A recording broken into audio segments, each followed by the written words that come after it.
40 miles north of Detroit in sleepy Oxford Township. Something that felt impossible for a place like that happened: an active shooter at Oxford High. Phones lit up, kids ran screaming, and by the end of a single school lunch period, 4 students were dead and 7 more badly hurt. My name is Ethan Crumbly, aged 15, and I'm going to be an school shooter. I thought about this a lot. I can't stop thinking about it. Like, it's constantly in my head. Every conversation I have with someone, no matter what, I'm thinking about it and I can't get it out. It's currently November 29th, 2021, 10:05 p.m. The school I'm shooting up is Oxford High School. I'm in 10th grade there. I've always been fascinated by guns when I was a kid. I always wanted to join the forces and SWAT when I was in 3rd grade. Navy SEALs when I was in 4th. Marines, 5th or 7th. Army, Rangers. I never thought of a career. I've never had motivation. I kept lying to myself that.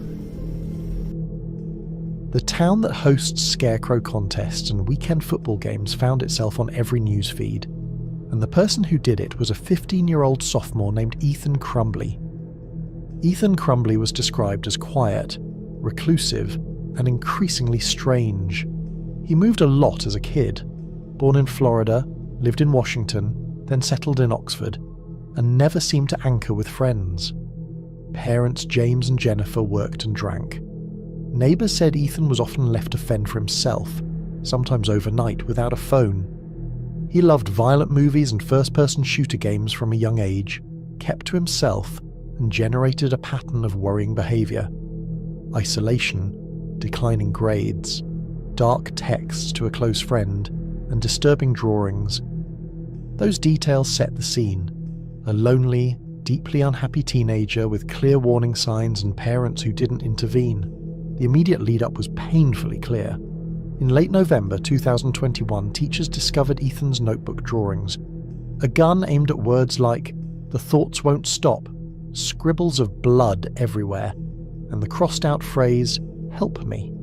School officials called his parents and urged counselling within 48 hours. Instead of taking him home or removing him from school, his parents did not follow through. Worse, 2 days earlier, Ethan had been given the handgun he'd asked for. Jennifer and Ethan had gone to a local shooting range for his birthday, put more than 100 rounds through a 9mm pistol, and then brought the gun home. There was no safe to store it in. Those 2 facts, the drawings and the firearm, are the ignition point for what came next.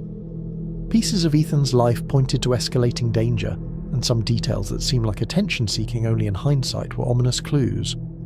He confessed in text to killing and torturing baby birds, even keeping a bird's head in a jar and later bringing it to school and leaving it in a bathroom, an act that traumatized students.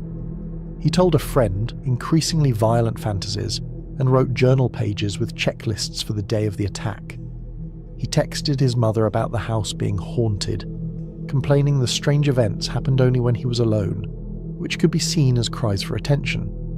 At the same time, some reactions, jokes between teenagers, or the theory that his messages were edgy, teen posturing, acted as red herrings that distracted adults from the real risk.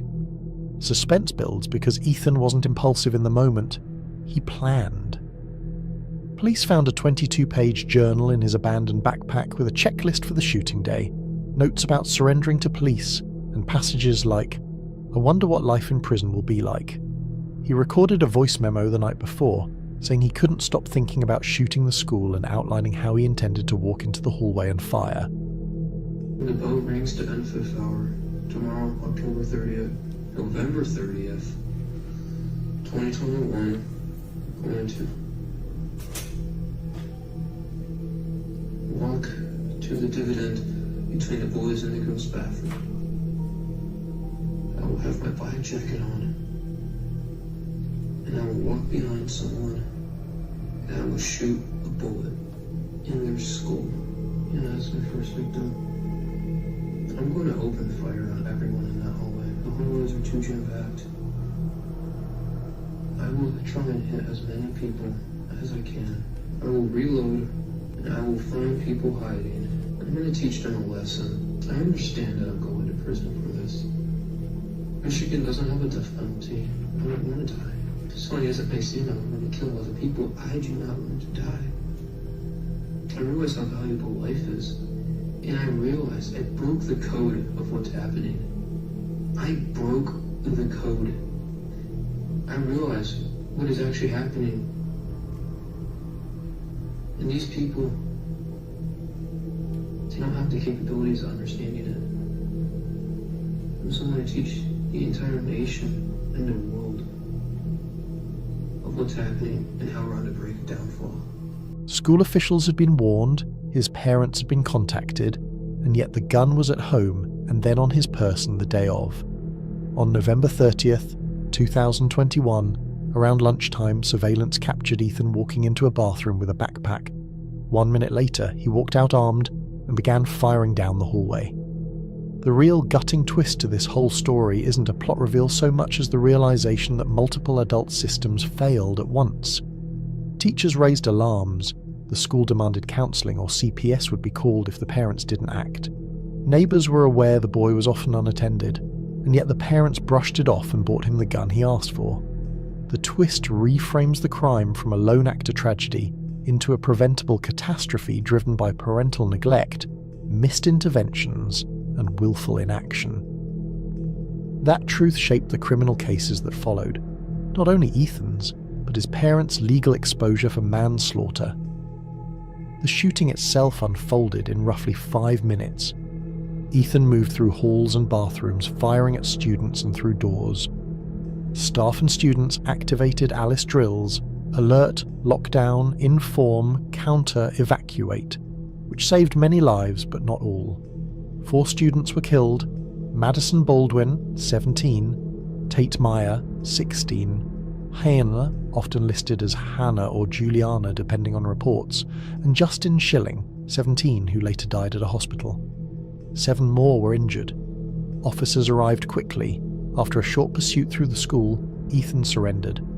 He still had a loaded 9mm, 2 magazines, and dozens of rounds. The physical carnage and the short timeline make the climax brutally stark. A handful of minutes that irrevocably changed several families and the whole community. What followed was legal reckoning and community grief. Investigators used the journal, recordings, school footage, and physical evidence to build a case. Ethan ultimately pleaded guilty to all charges, 24 counts including first-degree murder and terrorism, and withdrew an insanity defense, opting to serve life in prison.